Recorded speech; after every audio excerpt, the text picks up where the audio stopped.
2020 was a tough year for all of us, and the pandemic has had a lasting effect on all of our lives. From students, essential workers, and medical personnel, this pandemic has affected each of us differently.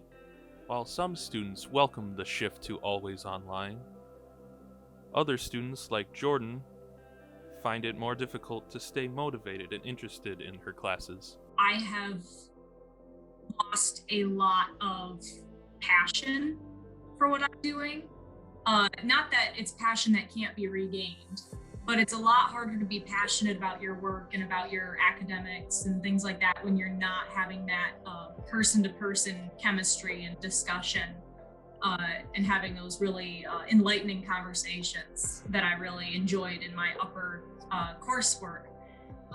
Lacking that has really stunted my desire to get things done, but I'm motivated to meet the deadlines because I want to continue to get the good grades, but there used to be a motivation when I was in person that went beyond the grade.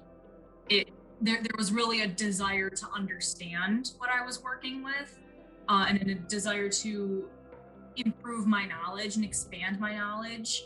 And I'm not saying that desire isn't there anymore, but it's a lot harder to tap into that desire when I don't have people to bounce my ideas off of and share and collaborate with. Learning a new language, not in person with the instructor and with your peers and with the source material is really difficult and really anxiety inducing actually for me.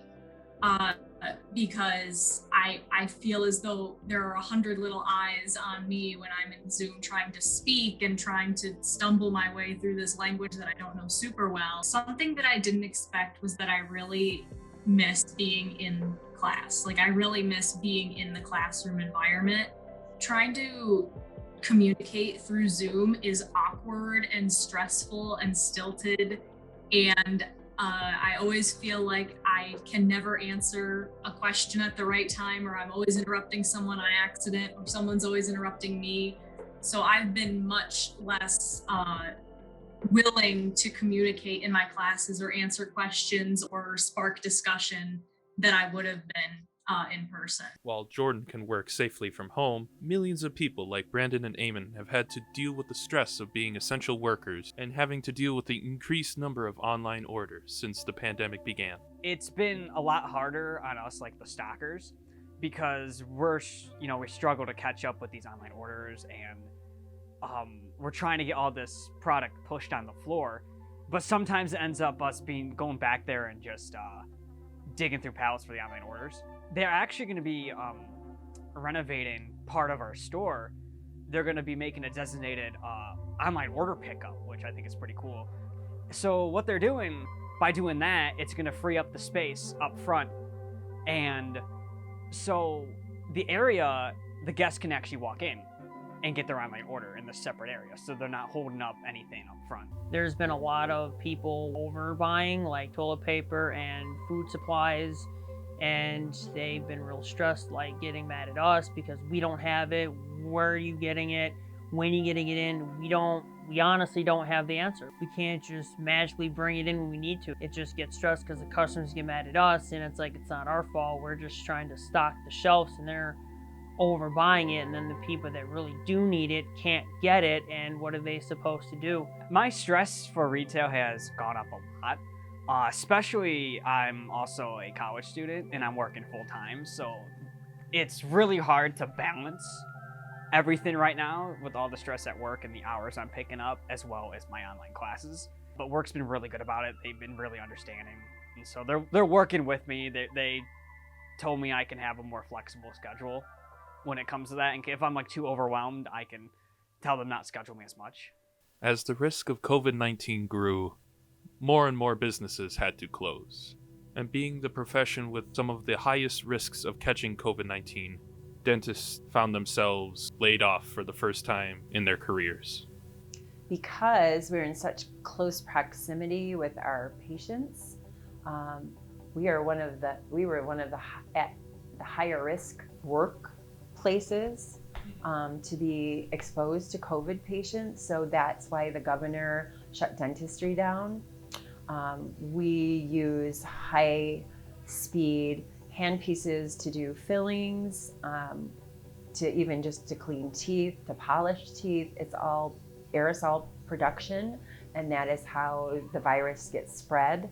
So therefore, she closed down dentistry from March until June, just until we kind of got a handle on things and understood how we could change our procedure and get the numbers down to start safely seeing patients. And it gave us time to get PPE in and to modify our surroundings so it was safe enough to see patients on a regular basis, or as close to regular as you could. But we were having a heck of a time just having masks, gloves, disinfectants, things to use on our trays, on our chairs.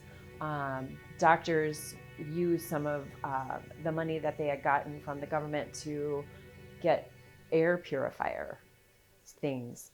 With us being closed for that long and not having an income, that greatly affected us. The doctors, I know, this is the first time in my lifetime that I've ever been laid off and collected unemployment. Never has dentistry ever been affected that way, and it was countrywide.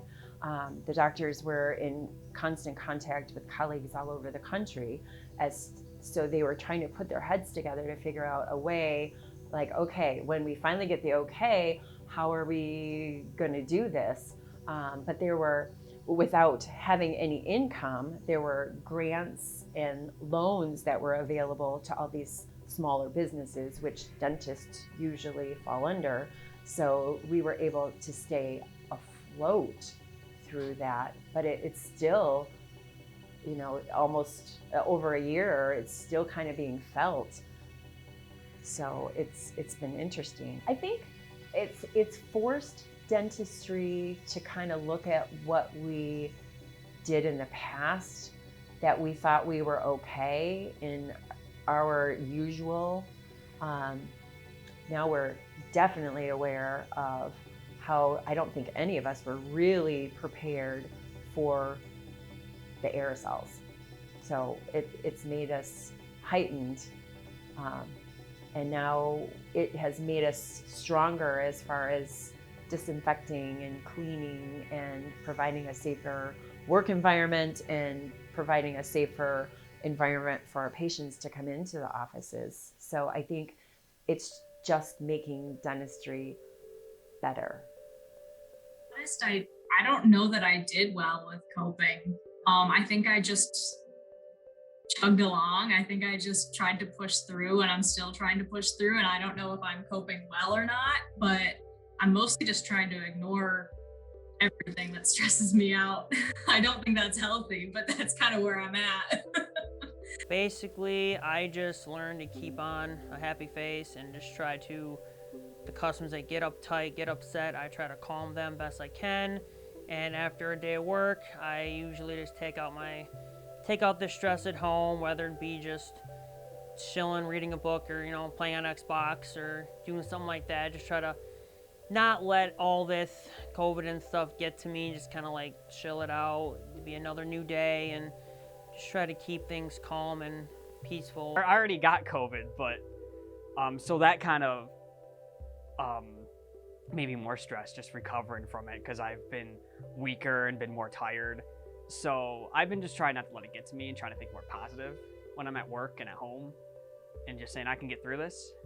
When I finally got on the phone with my doctor, she told me that I had tested positive for COVID. And that scared me a lot and added to all of the academic stress that I already had, especially because I had unknowingly, thinking that I was not sick, I had been around my grandparents, and that frightened me a lot. So the next week or so, as I quarantined and tried to stay safe, my mind was very far from academics and very far from my studies. I was worried about my family.